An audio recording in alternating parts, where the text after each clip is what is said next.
Hello, students. I decided to do a little video to introduce you to the book that you are going to go down to the library and get today.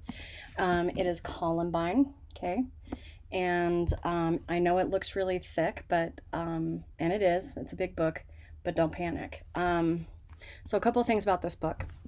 First of all, I'm not having you guys read this to scare you. I know that coming to school can be kind of scary sometimes, especially when you're worried that somebody might have a gun, that kind of thing. I get that. This is not a book that is meant to scare you. This is a really good piece of investigative journalism by an author named Dave Cullen. He worked for the Denver Post.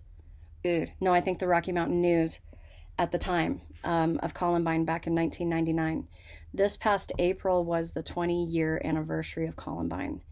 There's a whole bunch of reasons that Columbine is kind of the defining school shooting that we talk about today, even though the death count or body count was only 15 if you count the shooters. This was the first time in the cell phone age that we had a shooting like this, where kids actually had cell phones. They were super old cell phones, but they still had cell phones. And that meant that information was traveling really quickly, and the way it was getting reported was probably not the best or the most accurate.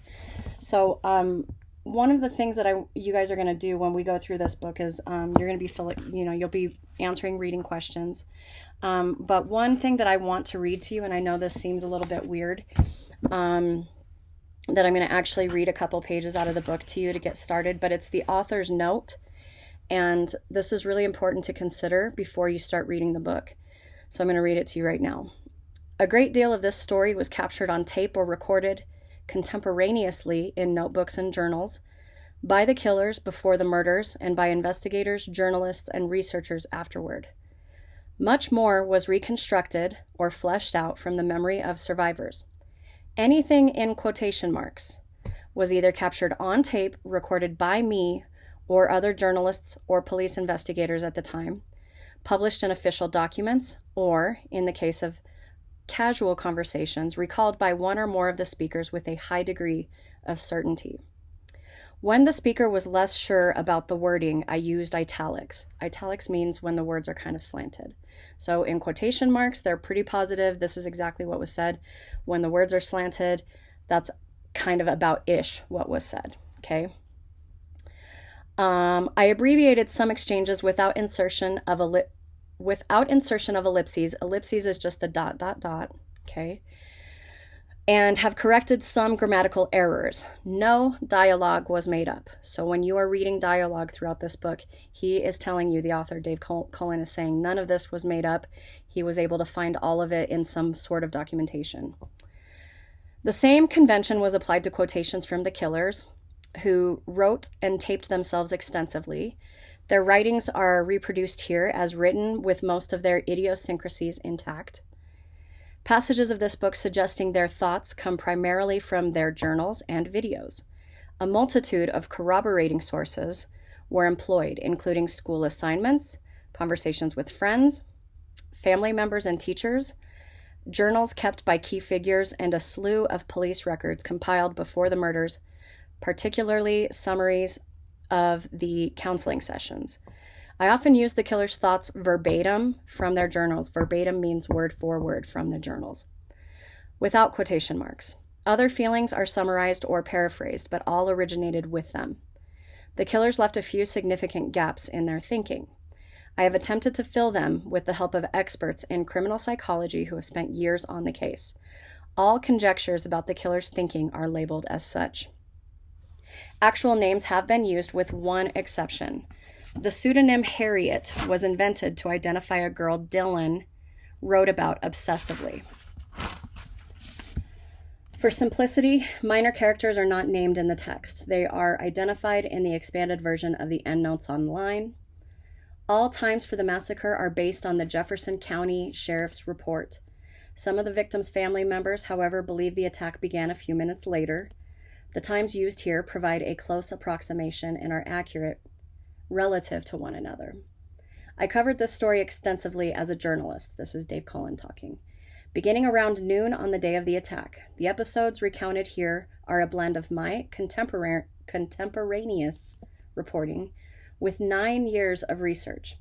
This included hundreds of interviews with most of the principals, examination of more than 25,000 pages of police evidence, countless hours of video and audio tape, and the extensive work of other journalists I consider reliable. To avoid injecting myself into the story, I generally refer to the press in the third person, but in the great media blunders during the initial coverage of this story, where nearly everyone got the central factors wrong, I was among the guilty parties.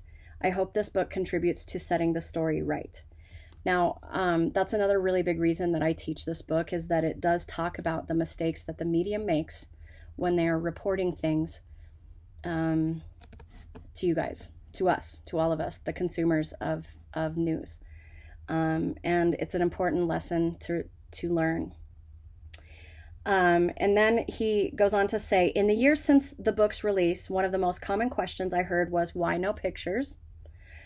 While I knew from the beginning that I did not want to include them, it took lengthy discussion with readers to articulate exactly why. It comes down to the fact that photos capture one instant in a person's life. I hope to bring these people alive as complex individuals, hopeful, gloomy, anxious, playful, devious, etc. Photos within these covers undermine that, in my opinion, so we left them out. Photos of all the principals are readily available online, however, and I gathered an assortment of, they're available online, however, and I gathered an assortment at my website, davecullen.com, with links to more. I heeded your requests for a diagram, however, and examples from the killer's journals. A detailed layout of the school and environs, or environments, is included in the appendix, along with several pages from the boys' journals. So he's talking about if you were to flip all the way to the back of the book, you're going to see some stuff here where you can see parts of their journals and some other things, okay? And it's a really kind of interesting book in that way too, that it gives you primary sources, okay? The blight of spectacle murders continues to plague us. He's talking about all the mass shootings we've seen since 1999. Think about that for a second. I've written a new epilogue about the template Eric and Dylan created, and the false script being repeated in their name. I included some personal reflections on the continuing aftermath from my vantage, meaning his point of view, and the perspective of a few more survivors I've come to admire. In the main body of the book, I've corrected a few typos and 2 factual mistakes, which I regret. I misattributed a recollection about fishing to Eric. It was actually written by Dylan, and that was corrected in the 2000 edition. I also believed Brenda Parker, who told investigators she had intimate relations with Eric. Her testimony has proved dubious, and I should have been more skeptical. It seems likely Eric died a virgin. Not that that really matters in the whole scope of the whole story. I have deleted the passages related to Brenda, which was about 300 words. I have also added more material readers have requested to the appendices, more scans of the killer's writings, and sample pages from the Columbine Teacher's Guide I created. Many more scans and full Teacher's Guide can be downloaded at davecullen.com, and ebook readers take note. With all the you don't need to worry about the ebook thing, okay? So here's this book is a pretty big book. It'll take us a while to get through. The plan is to bounce between the book and then learning some actual journalistic writing. So since I'm out for jury duty, which by the way has been a really interesting experience that I look forward to talking to you guys about, but can't do that until the trial is over. But anyway, we will be bouncing back and forth between learning how to write journalistically and then also reading this book. So if you guys have questions, by the way, I know I'm going to be out until, I won't see you till next week, but you guys can always email me because I have to check my email. I have to come here every night to get lesson plans ready for you. So email me if you have questions or concerns. I think that's it. Sorry that you had a sub or have to have a sub all week. I don't know what to say about that. I'm doing my civic duty, which is something that a lot of you will have to do probably at some point in your life. So that being said, please continue to be good, and I will see you all next week. Peace out.